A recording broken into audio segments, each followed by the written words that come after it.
I've shared with you why I'm $150,000 in debt, and I'm showing you how I'm paying it all off. Today, I'm confessing even more.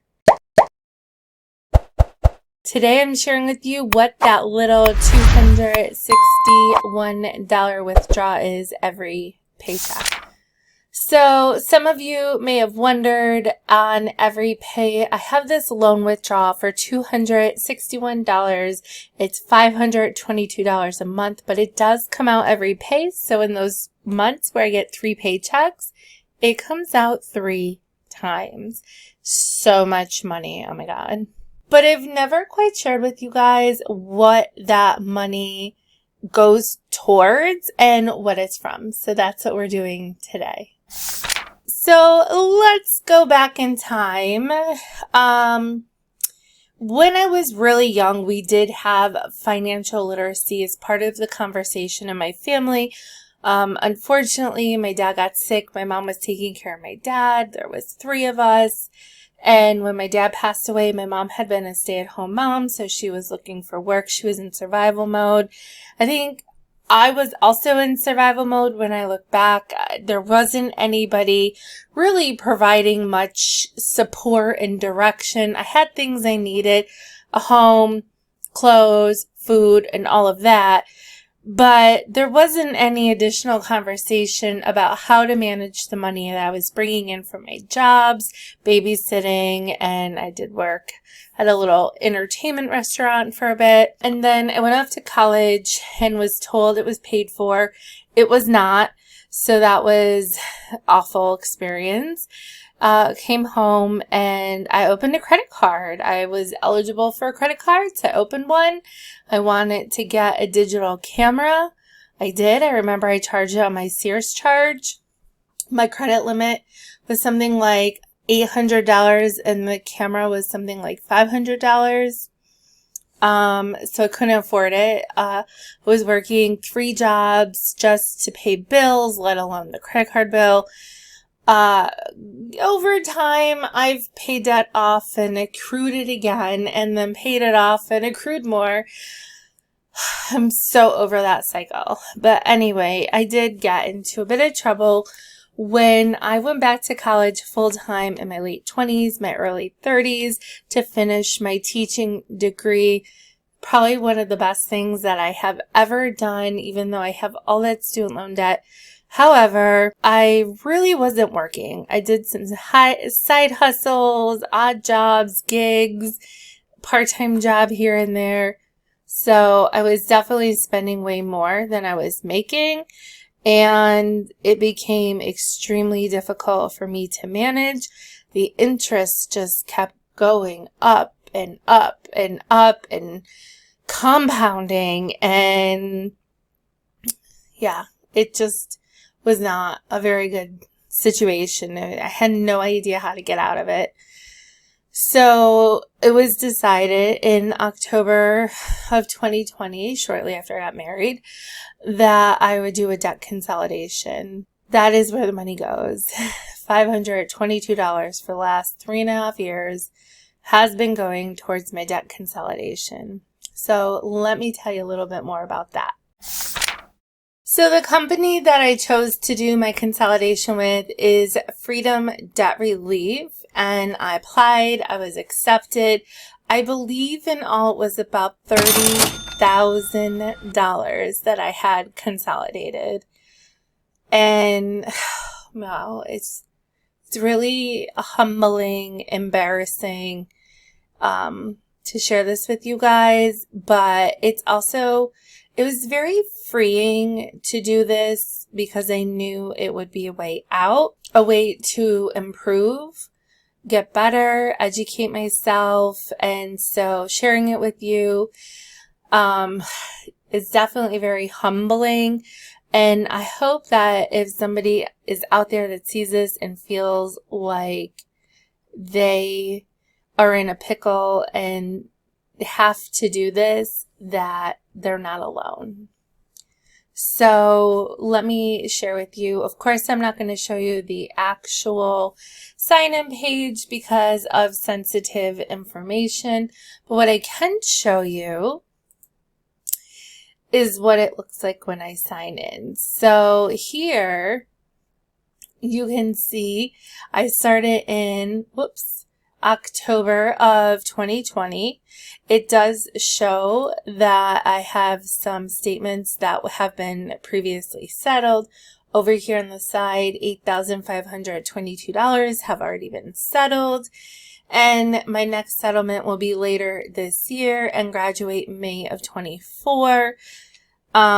That is like 3 years sooner than they had originally predicted, and it's actually going to be even sooner. We'll get to that in just a minute. Currently, I have 4 more cards that are, or accounts that are in the process of being settled. I have been working to make as much progress with this as I possibly can, and I can show you that in just a second.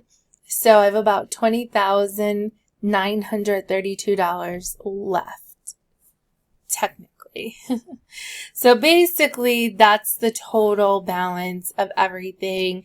I don't have that much. Let me show you what I have. Of course, I made a spreadsheet. I love a good spreadsheet. Back on March 6th, my payoff amount was $3,300. So I am right at the end of this whole process. I can't wait for this process to be over. I can have that money to put towards my private student loans and some into savings. So much I could do with that money.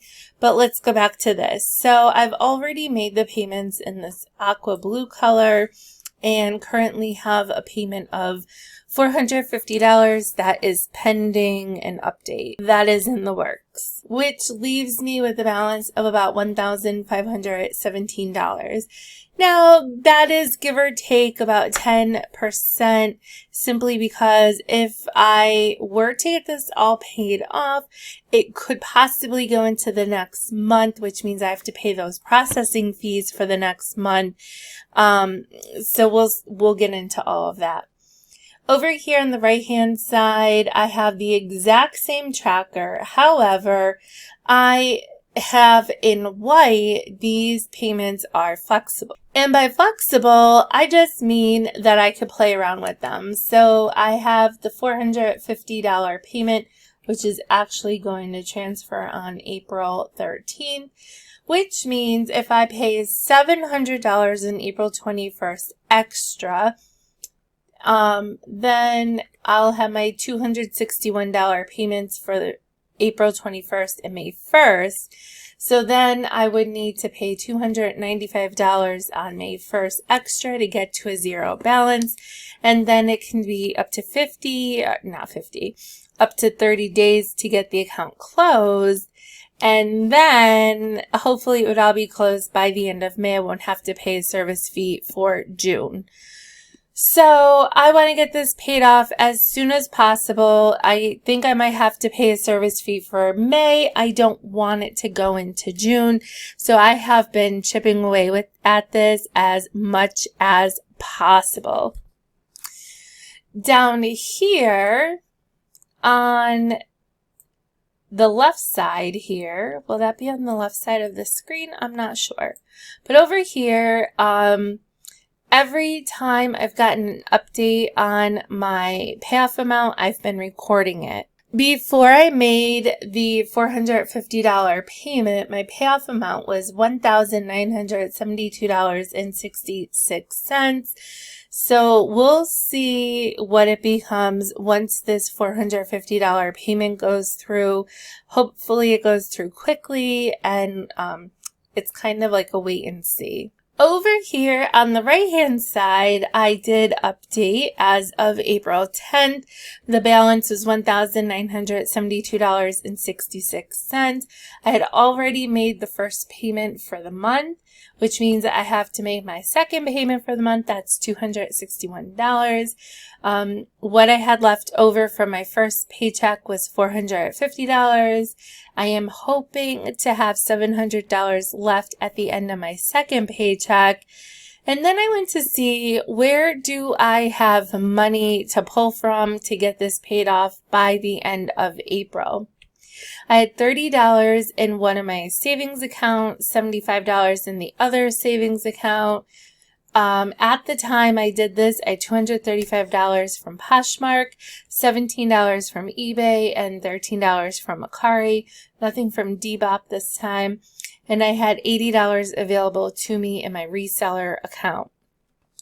If I scrounge together all of the money that I can, I will have a balance of $111.66 at the end of April, which I can easily get paid off in May.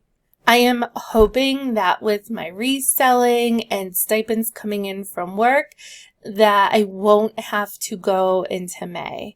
I can say this, if you didn't watch my last Budget With Me video where I thought I was shorted money, yes, I was.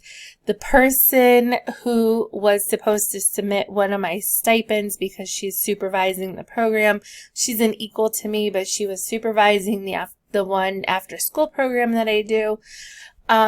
She conveniently didn't submit my pay timesheet, so was not paid.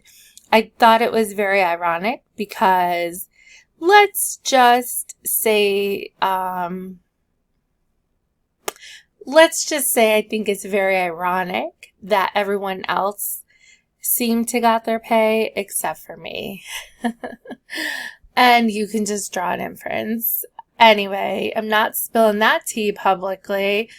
So in my next pay, I will have the stipend that I was missing. But unfortunately, I saw the stipend that's supposed to be in my next pay also did not get submitted. So I'm basically a pay behind, which means I'm not getting that big chunk until May. So that's very irritating to me that somebody could be that conniving. And now I'm going to have to go into May with my goals here. So $111.66 is what I'm going to need. And I feel like I have about, 19 days left here in April. So if I hustle, I think I can get that done. Unfortunately, I do think this is going to go into May, so I am going to have to pay those service fees. It is what it is. It's better than next May. It's better than December or October. That will be the soonest possible, and that's great. I'm okay with that. There can be pros and there's definitely cons to debt consolidation and debt settlement. I'm really here to share my debt payoff journey, to be transparent with you guys. I use real numbers and I intend to use real information. I'm not exactly sure how much to be sharing with you guys, but certainly if you have any questions, let me know. I am happy to answer any and all of the questions that I get. I guess the pro of debt consolidation settlement is that it does provide relief. The interest stops. Somebody is doing all the work for you. You just have to make your payment. You don't have to manage like many accounts. You get to avoid bankruptcy, although the cons, it destroys your credit score. Legal action can be taken against you, and it was taken against me. But the program that I was in was set up to handle that for me. So as long as you are reading the things you get in the mail and taking action on them immediately, everything is okay. And then there was some things that came up along the way where, let's say there was a negotiation. No, you had to let your account build up before they could settle an account. And while that's happening, you're not making any payments on it. So that stuff is going, you're getting past due marks, and it could go to collections. And eventually, I did get legal action in the mail.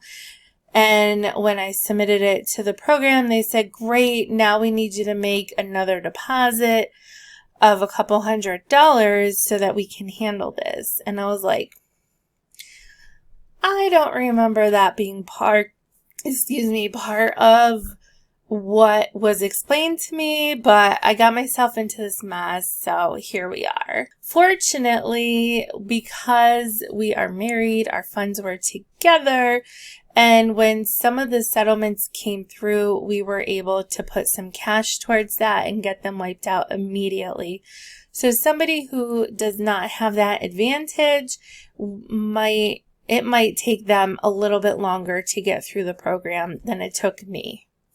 I'm just here sharing my experience. I will say this about the credit score. There are some people who feel that a credit score doesn't mean anything because you should only pay for stuff in cash, so that you're only buying stuff that you know you can afford because you have the cash to pay for it.